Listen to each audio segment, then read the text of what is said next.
बघताय तर काय जायचं कोकणात असता। हा पा एकदम बकवास, थोडं एकदम बकवास, काही करू शकत नाही याच्यावरती। पूरी वाट लग गई बाइक की, खत्म ही नहीं हो रहा है। 10 किलोमीटर 20 किलोमीटर आवाज कर रही है। आणि आम्हाला सांगितलं 4 तासात तुम्ही 130 कव्हर कराल। कसे कव्हर करणार? 10 आणि 20च्या स्पीडने गाडी चालवते आम्ही। बँगॉकला जायला एकदम बकवास रोड, एकदम बकवास। बघा तुम्हाला हा जवळजवळ चालवली होती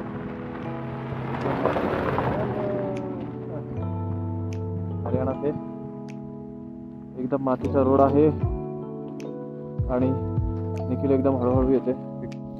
हा पहा एकदम बकवास, थोडं एकदम बकवास, काही करू शकत नाही याच्यावरती।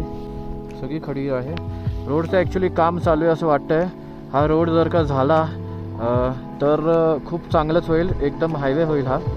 पण प्रॉब्लेम असा आहे की रोड कंडिशन खराब असल्यामुळे रास्ता खत्म ही नहीं हो रहा है कब से। हे बघ ना यार, पूरी वाट लग गई बाइक की, खत्म ही नहीं हो रहा है। 10 किलोमीटर 20 किलोमीटर आवाज कर रही है। नुसता आमचा फॅन चालू होते, नुसता फॅन चालू होते। हे बघा अजून पुढे पण तसाच आहे, जवळजवळ पण रस्त्याचं काम चालू आहे मला असं वाटतंय। किती डांबर नाही का? डांबर तर हा विषयच नाही आहे इकडे, डांबराचा तर काही विषयच नाही मित्रा। एक गाडी नाही दिसली कुठे।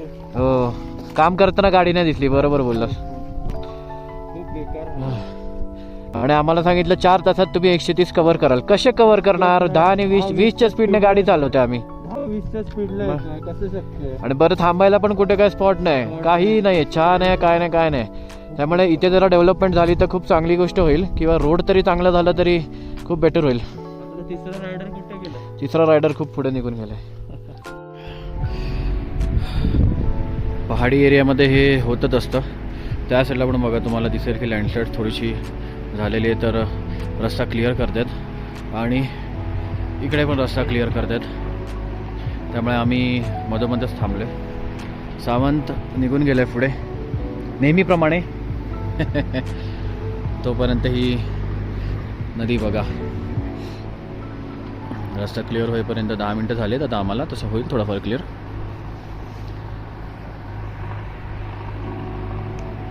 काम जोरात चालू आहे, पण रोड काही नीट लवकर होत नाहीत। खूप खडबडीत रस्ता आहे। आणि तुला माहिती आहे का की आपल्याला याच रोडने रिटर्न यायचं आहे। तू मगाशी बोर्ड नाही बघितलास। फायनली 150 किलोमीटरचं अंतर पार करून आम्ही पँगॉक लेकला आलेलो आहोत। आणि एकदम बकवास रोड आहे पँगॉक लेकपर्यंतचा। नुब्रा व्हॅली ते पँगॉक लेक एकदम बकवास रोड। सगळाचा सगळा 150 किलोमीटर हे 10 ते 20च्या स्पीडनेच गाडी चालू शकतो, बाईक चालू शकतो। आमची तरी ॲडव्हेंचर बाईक नक्कीच फास्ट चालवता येते। आणि हा आहे आपला लेक,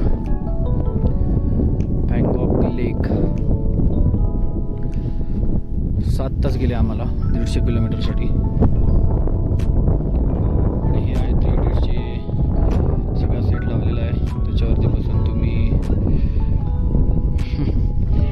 सांगितलं मी पण सांगितलं।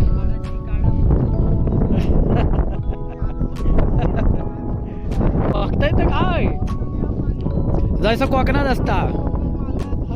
सगळीकडे दिसेल तुम्हाला।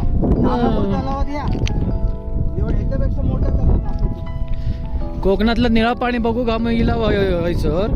आणि येता येता लागले आमचे काय खाली कशा घेऊचा आता। हा या का फोटोच काढूचे। एक तर आमका आता लेह काय लेह रिटर्न जाऊचा होता, आता लेट होणार पुन्हा। चला फोटो काढूया। तर मग आम्ही पँगॉक लेक कव्हर केलेला आहे। शेवटचा स्पॉट आमचा। आता आम्ही निघतोय पुन्हा लेहसाठी निघतोय। आणि इकडनं लेह दुसऱ्या रोडने जाणार आहे, 300 किलोमीटर आहे सुद्धा। खराब रोडने आम्ही जाणार नाही आहे। आणि नुब्रावरतून लेहला चुकून पण येऊ, नुब्रावरतून पँगॉकला चुकून पण येऊ नका। एकदम बकवास रोड आहे। मला तरी वाटतं 2-3 वर्ष तरी हा रोड होणार नाही। ऑफ रोडिंग ज्यांना करायची असेल त्यांनी नक्की या, आणि गाडीची ज्यांना वाट लावायची असेल त्यांनी नक्की या। ठीक आहे, चलो हा होता पँगॉक लेक। आणि आणि हा आता हे रस्ता 100 किलोमीटर हे करण्यासाठी आपल्याला 300 किलोमीटर जावं लागणार आहे तो रस्ता. 300 किलोमीटर आम्हाला आता पार करायचंय. आधी 100 किलोमीटर जाऊ, तिथे जाऊ. स्टे करू आणि मग बघू पुढचं काय आणि ते. मग उद्या डायरेक्ट कारगिल. कारगिलला जाऊन शॉपिंग करायची, आर्मीची शॉपिंग.